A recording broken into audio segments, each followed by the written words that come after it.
Hey guys, so I hope you liked the first video. The second video is maybe on the most controversial and juicy of all these topics. I remember when I was really young, not knowing what the word falsetto was. I thought that because it had the prefix false in it, that it was somehow uh, not real or fake or improper. There's so many different connotations associated with the word false, and the fact that it was somehow being used to describe the voice, I was really confused. Well, here's a couple things, and we're going to debunk these myths. Falsetto is not produced with the false vocal folds.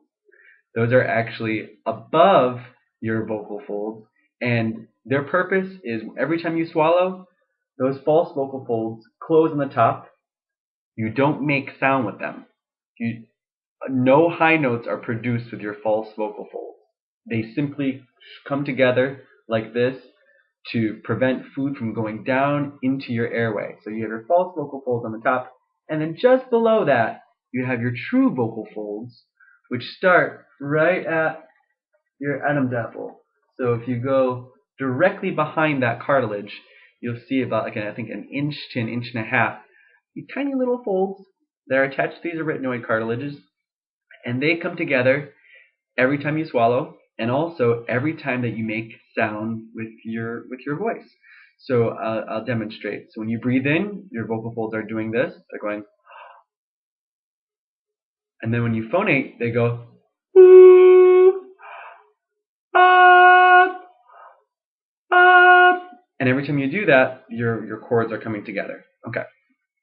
So falsetto, this mystery. You have three scientific registers to the voice. They're really simple. You have this one, which you probably talk like whenever you wake up in the morning. It's kind of groggy and you're really relaxed and you can go low and it just feels kind of, I don't know, buzzy and can kind of sound scary if you go wow, wow, wow, wow, and make weird sounds like that. But that's actually considered a register. It's the glottal fry register. So it's the glottis is the space between your vocal folds. And when you bring them together and they're just like as relaxed as they can possibly be, they vibrate so slowly and they're elongated and thickened.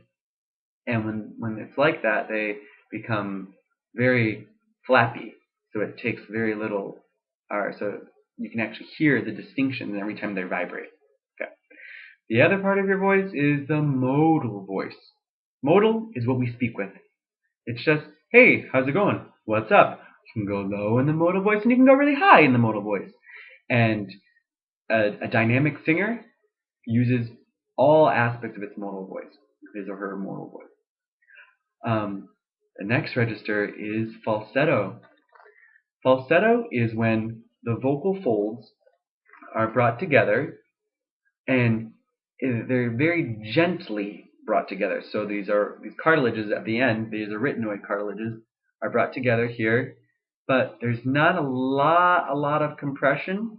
So what ends up happening is the innermost layer of the vocal folds is what's most active in the production of falsetto.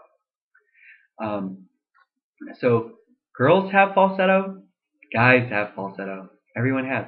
But generally, what the public or the voice teachers on the internet say is that falsetto is breathy, and then when it's not breathy, then it's not falsetto. But it's all aspects of falsetto. It's breathy or not breathy is just describing the production. I can make a breathy modal voice if I go it's not falsetto. If I go we call that fuller voice. But I can also go and have this really like breathy, disconnected sound, and it's still falsetto. But I can also go like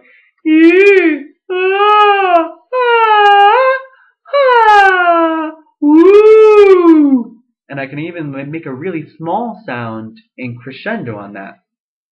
I'll demonstrate like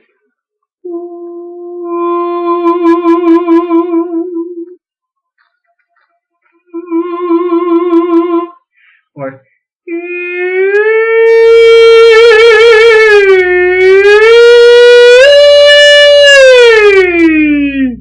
so they say that falsetto for guys is kind of like cheating or the easy way out of it, but it's not about cheating. It's just an aspect of your voice, and it's good to strengthen that part of your voice.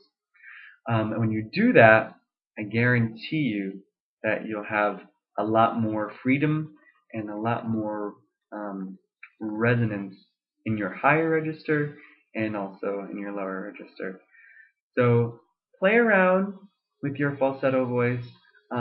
Practice going from really quiet to stronger. It's going to feel weird at first. A good way to ensure that your vocal folds are coming together is to say like goo or gee when you're doing it. So you can go like goo gee goo gee goo gee goo gee goo. Every time you do the goo and the gee, it's ensuring that your vocal folds are coming together, and then you're able to get maximum resonance on them. If you notice that your G is turning into a K, like coo, key, coo, key, coo, key, coo, key, coo, you're gonna notice that there's this delay. You don't want that delay, because if you're going for the G and the K sound is coming out, it's probably because you need to either drink some water, practice doing it even quieter maybe, and get to a part of your falsetto where you can really feel like you can get that G. Then you can maximize the subglottal pressure and maximize your resonance. So try it out. Let me know what you think, and play around with your falsetto. You know what I mean? Have fun with it. See you.